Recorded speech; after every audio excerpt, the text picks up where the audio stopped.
Bom dia, meninos e meninas dos oitavos anos e papais também que estão do lado dos seus filhos aí, observando, cobrando os estudos, tudo bem? Nós estamos iniciando a nova etapa, né, de nossos estudos, uma nova semana, e essa semana em si nós vamos entrar no estudo da álgebra. Nós vamos estudar aí uma parte tão importante dentro da matemática, a álgebra. Quando que a álgebra acontece? A álgebra acontece justamente quando nós estamos aí juntando os números e as letras juntos. E é isso que nós vamos estudar. O nosso primeiro tópico nesta manhã é a classificação das operações. Quando, querido aluno, que eu sei que as operações trata-se de uma expressão ou trata-se de uma equação? O que é que diferencia as duas operações? De imediato, o que diferencia as duas operações é justamente o uso da igualdade. Nas duas operações, nós temos variáveis ou incógnitas. Neste caso aqui, quais são as variáveis e quais são as incógnitas? A letra X. Nas duas operações, eu tenho variável e eu tenho incógnita, são números desconhecidos. Só que nas expressões, embora eu tenha a junção de números e letras, eu não tenho a pergunta. Quem é a pergunta? A igualdade. Então, quando nós precisarmos classificar as operações, as expressões, embora tenha incógnita, embora tenha números juntos, elas não têm a pergunta, que é o sinal da igualdade. Já as equações, além de ter a incógnita, a variável, que é o número desconhecido, nós temos o uso da igualdade. Que número somado a 3 é igual a 4. Essa é a classificação. Isso é que nos ajuda a classificar, diferenciar quem é a expressão e quem é a equação. A partir de agora, nós vamos praticar a resolução das expressões.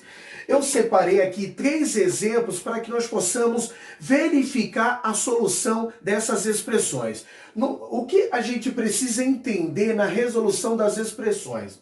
No nosso primeiro caso aqui, 2x mais 15x. Eu só posso somar ou subtrair expressões de termos semelhantes. E quem indica se o termo é ou não semelhante ao outro é a nossa variável ou a nossa incógnita x.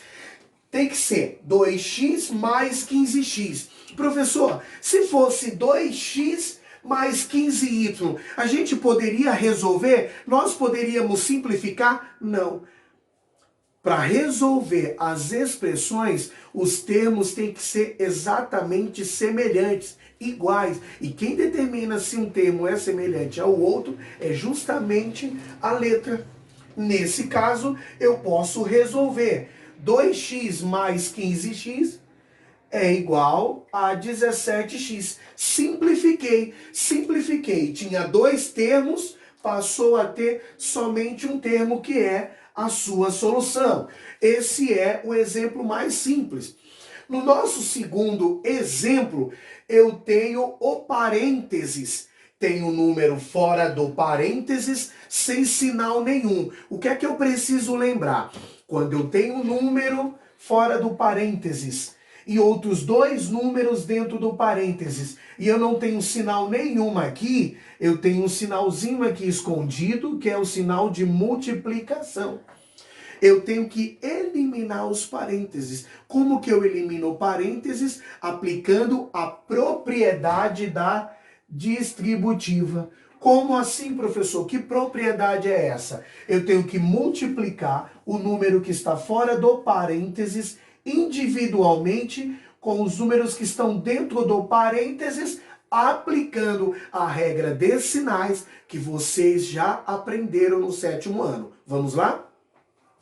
3 vezes y.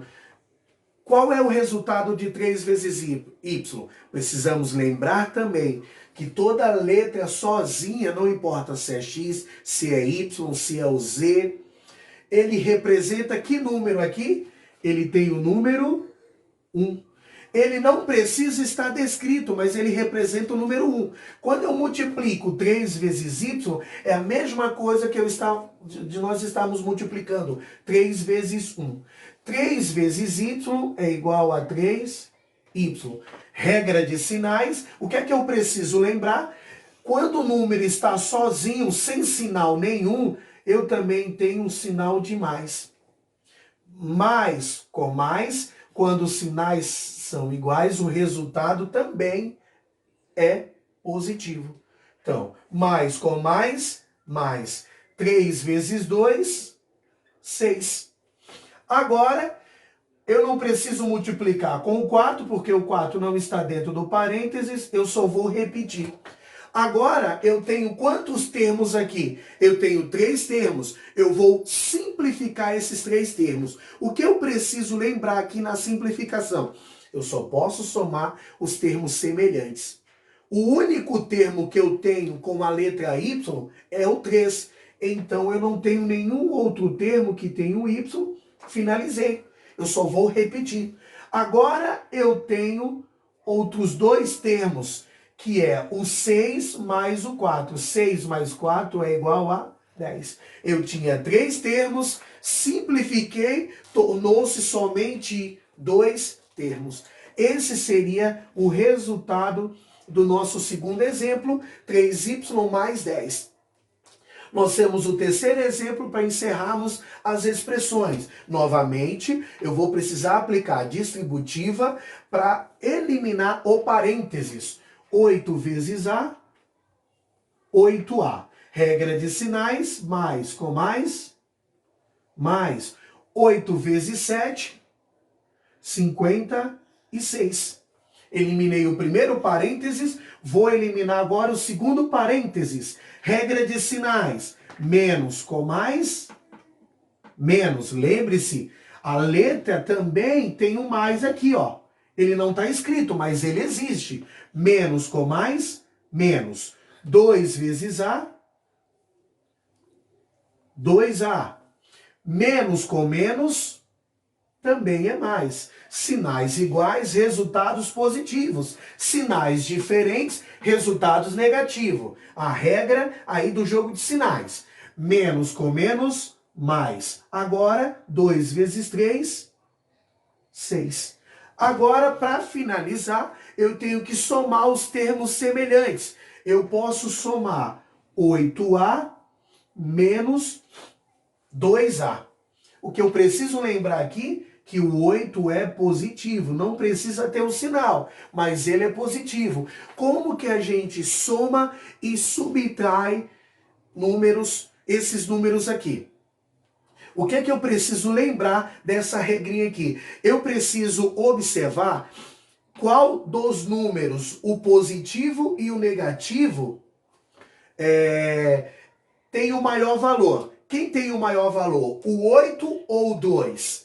Quem tem o maior valor é o 8. Se o 8 tem o maior valor e ele é positivo, significa que eu tenho que conservar o sinal do maior número. Quem é maior é o 8. Então eu faço depois 8 menos 2. 8 menos 2 é igual a 6. Conserva a incógnita, que é o A. E depois eu tenho que resolver os outros 2 termos semelhantes, que são os números que não têm letra. 56 mais 6 é igual a 62. Esses aqui são 3 exemplos que nós vamos utilizar nos nossos afazeres, nos nossos exercícios dentro da matemática. E para finalizar a nossa aula dessa semana, eu gostaria de chamar a atenção para vocês para o perímetro de algumas figuras, de algumas formas geométricas envolvendo a álgebra. O que eu tenho que observar na construção do perímetro dessas figuras? Eu tenho que observar as características e a propriedade de cada figura. No primeiro exemplo, eu tenho o triângulo com 3 lados de medidas iguais, que seria o triângulo equilátero. Como que eu posso determinar o perímetro desse triângulo? Cada triângulo, o triângulo tem quantos lados? 3. E em cada lado, qual é a letra que se repete? O x. Então, o perímetro dessa figura é igual a 3 vezes x, que é o mesmo que 3x. No segundo exemplo, eu tenho o quadrado. Qual a característica do quadrado? A característica do quadrado, a propriedade do quadrado é 4 lados de medidas iguais. Se eu tenho x mais 4 em um dos lados, significa que eu tenho x mais 4, x mais 4, x mais 4 em todos os lados. Se eu quero determinar o perímetro desse quadrado, primeiro eu determino o perímetro em termos de x e depois em termos do número. Então vamos lá. Quantos x nós temos? 1, 2, 3, 4. Então, perímetro é igual a 4 vezes x mais... Agora, em cada lado eu também tenho 4 unidades. Então eu vou somar 4 mais 4, 8. 8 mais 4, 12. 12 mais 4, 16. Seria o perímetro desse quadrado, que em cada lado é x mais 4. E o último exemplo, nós temos um retângulo. Qual a propriedade do retângulo? 2 pares de lados iguais. Esse lado é igual a esse lado é igual a esse. Se eu tenho 2x aqui, eu também tenho 2x do outro lado. Se eu tenho 1x aqui, eu também tenho 1x aqui. Na hora de determinar o perímetro, eu somo tudo. 2 mais 2, 4. 4 mais 1, 5. 5 mais 1, 6. O perímetro desse retângulo é 6x ou 6 vezes x, que é a mesma coisa. Ok? Obrigado pela atenção, foco nesse período que estamos distante da sala de aula, mas o professor de matemática de vocês está aqui para poder ajudar, auxiliar, tirar dúvida de vocês. Entre em contato sempre que necessário. Já estou com saudade de vocês, espero muito em breve estarmos de volta à sala de aula. Tchau, até a próxima semana.